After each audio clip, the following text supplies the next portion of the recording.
Narito tayo ngayon upang matunghayan ang nagiinit, nagbabaga at talaga namang usap-usapan at nagtitrending na latest issue ni Ate Erika. Sa pagpapatuloy ng ating istorya ay narito nga muli si Kalingap Val upang pag-usapan at upang maresolba ang problema ni Ate Erika sa pagitan ng kanyang lolo at ng mga pamilya na naiwan nila pagkatapos nilang magkaroon ng bahay at pera ng kanyang kapatid na si Sheila May. Dito nga ay patuloy pa rin sa pakikinig si Kalingap Val sa sinasabi ng tita nila Ate Erika sa kanila. Kasi matanda na po. Hindi po, panghanap buhay lang po. Sige, pupuntahan kita dyan sa Iloilo. Puntahan ko si Archie Hilario. I-chat ko na lang po yung I-chat mo ha. Sige. Thank you po. Thank you. Niyo po ako.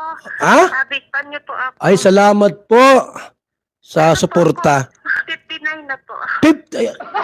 Tiguang. 59, yung asawa ko po, 65. Natiguang na pala. Bata. Akala ko 20 ka pala ang. Hirapan po. Tiguang. Jesus, tiguang naman. Sige na po ha. Matix ako sa iyo. Sige po, salamat po Kuya Bal. Salamat po. Salamat po Kuya Bal. Salamat. Love you. Tiguang na daw po, 59. Nailami na. Nailami. Sige lang po, pagka madyan kami sa Iloilo, mapunta ka mo. Madyan kami kay Archie Hilario Akala ko yung titang tumatawag. Takot yun. Ay, sus. Inggit ka lang. At yung sinasabi ng Sheila May na yan, na sinasabi mo na babalitaan namin na hinapin namin yan, mga yan. Wala kayong alam dyan sa mga yan. Wala daw alam ang lovers. Ako, kami ang nakakilala dyan, kami kasama namin yan. Alam namin ang mga likaw ng pitukan yan.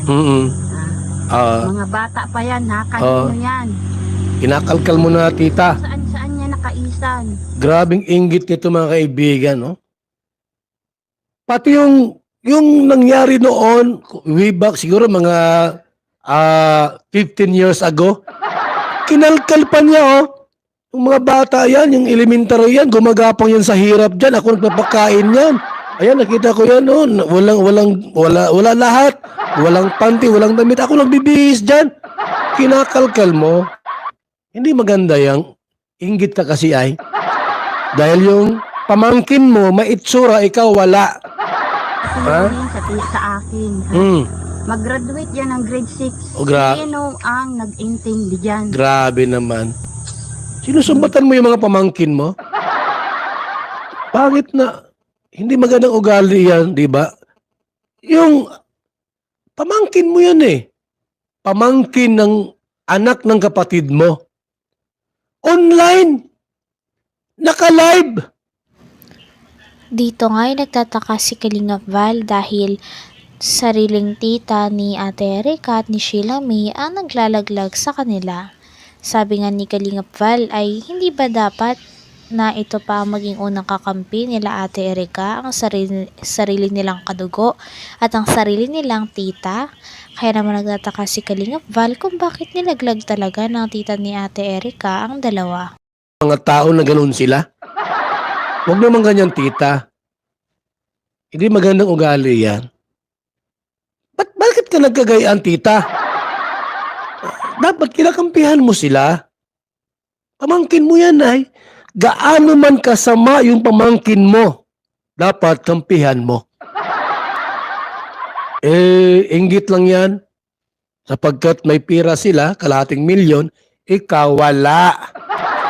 Nagbibilang siya, sabi ng dalawang magkapatid, Ate, ang laking perang ito, ate.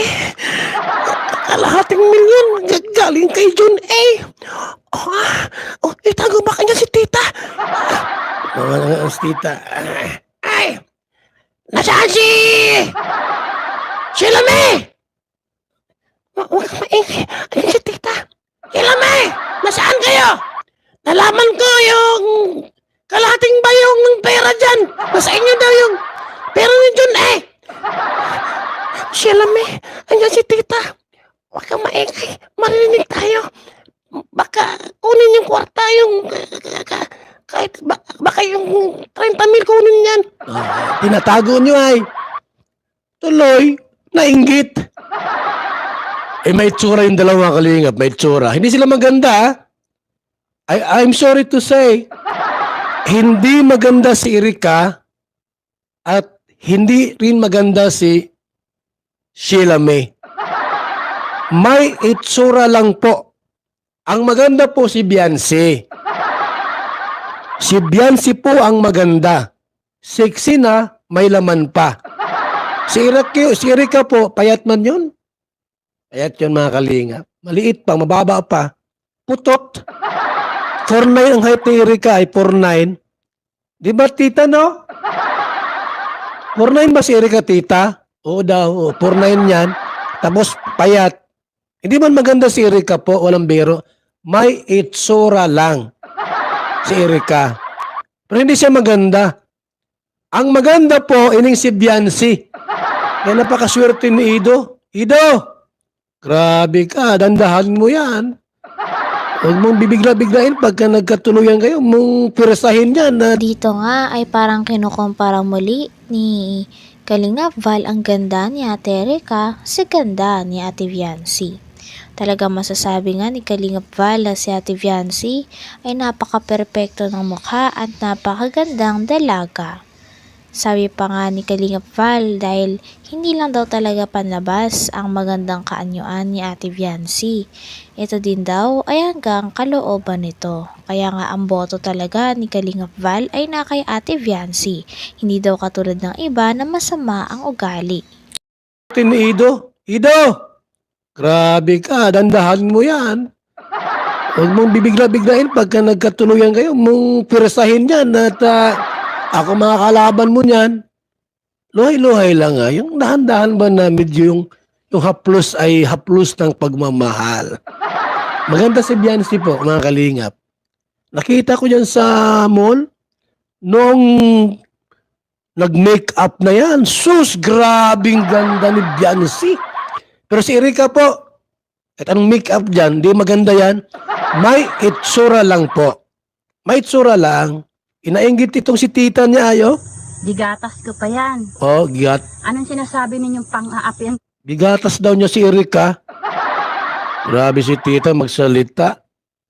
Sinusumbat mo yung gawa mo sa kanila? Ginagawa ko dyan sa mga yan. Tao. Sa mga batang yan. Oh, sinusumbat niya. Puro mga kabutugan na lang ang mga ginagarawa. Butog daw mga sinungaling.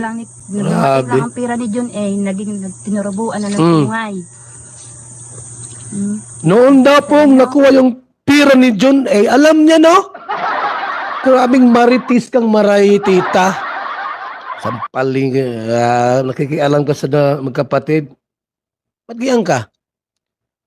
Ang daming tita po nila Sheila May at Erika, ikaw lang ang nagkagayaan. Magiyang ka.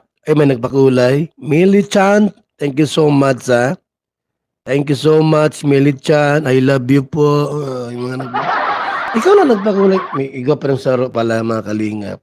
Salamat din po kay Francis Official Vlog. Salamat po sa pakulay ha. Salamat po. Tapos kayo mga ilaber kayo ha. Sobra kayo, panira. Sobra kayo mga kapitbahay. Siraan niyo pala si tita ay. Pati magulang ko, inaapa. Kayo po ang may kasalanan dito, lovers. Ba't nakagulo sila? Hindi kayo marunong bumasa. Palpak kayo. Hindi si tita ang may kasalanan. Kayo. Bakit po? Hindi nyo sinali sa hatian. Sa group chat ninyo, hindi nyo sinali si tita. Palpak yung mga kilos nindo.